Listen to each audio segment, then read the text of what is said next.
उत्तराखंड के पौड़ी गढ़वाल डिस्ट्रिक्ट में। और जहां मैं इस वक्त बैठा हूं वो पौड़ी गढ़वाल का एक छोटा सा गांव है। गांव तो छोटा है लेकिन इसका नाम बहुत बड़ा है, काफी दूर पूरे भारत में इसके आजकल चर्चे हैं। हर जबान पर इस गांव की चर्चा है, सबके लिए चर्चा का विषय बना हुआ है।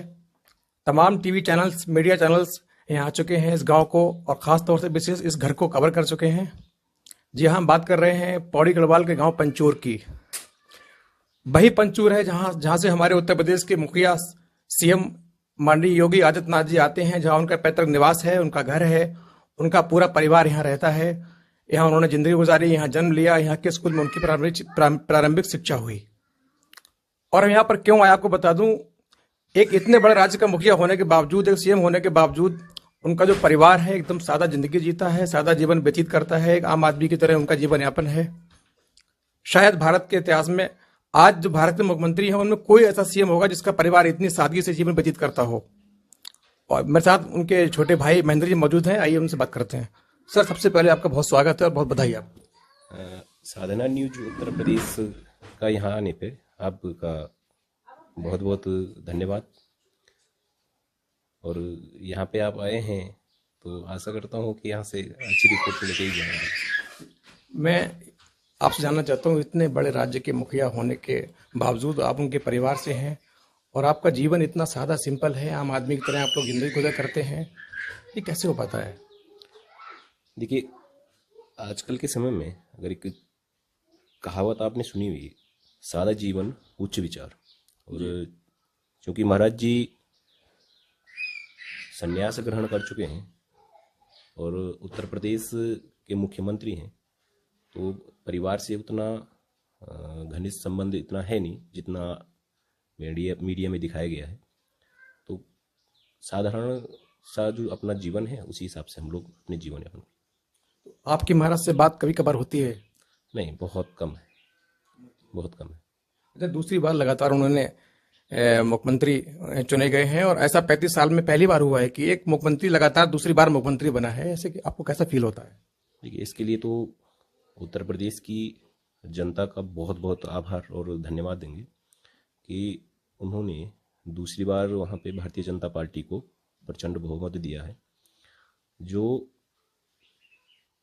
सरकार के कार्य थे उन कार्यों को वहाँ की जनता ने माना और उसी के आधार पर उन्होंने भारतीय जनता पार्टी को वापस सत्ता में वापसी कराई है।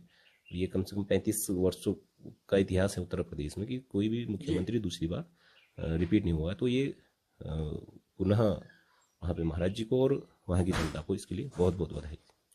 मैं आपसे जानना चाहता हूँ, जिस वक्त यूपी में इलेक्शन हो रहे थे, कई चरणों में इलेक्शन हुए, आप वहाँ की खबर टीवी पर देखते होंगे, आपको शुरू में कैसे, आपने क्या समझा कि जीत इतनी बड़ी होगी, या आपको कुछ मुकाबला, थोड़ा सा संशय हुई, आपको मुकाबला टफ होगा सपा और भाजपा में?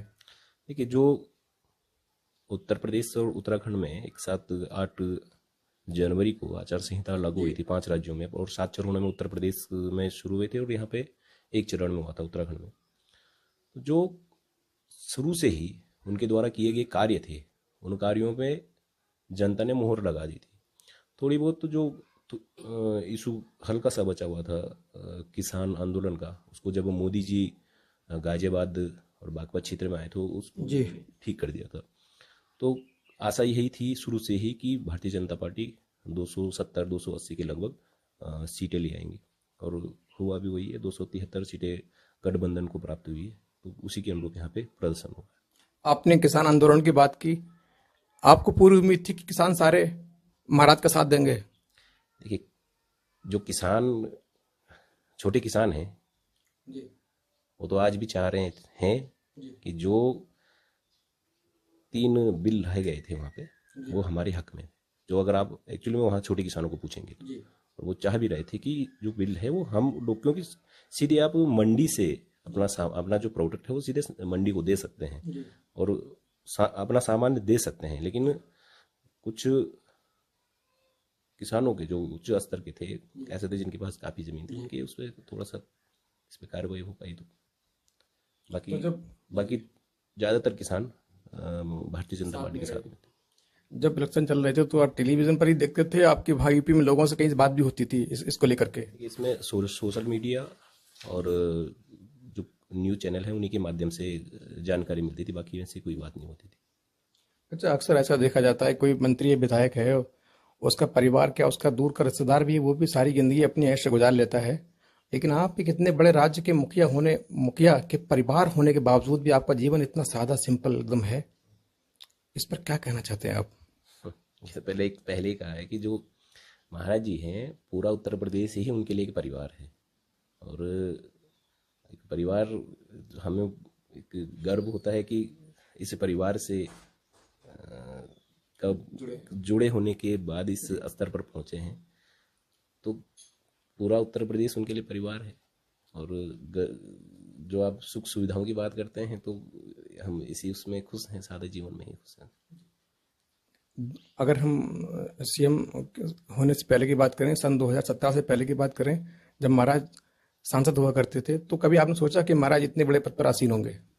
देखिए, ये तो किसी ने सोचा नहीं था। ये पार्टी का निर्णय था और संगठन का निर्णय था, और उसी के आधार पर उत्तर प्रदेश की जो मुख्यमंत्री बने हैं, वो पार्टी के निर्णय के आधार पर बने।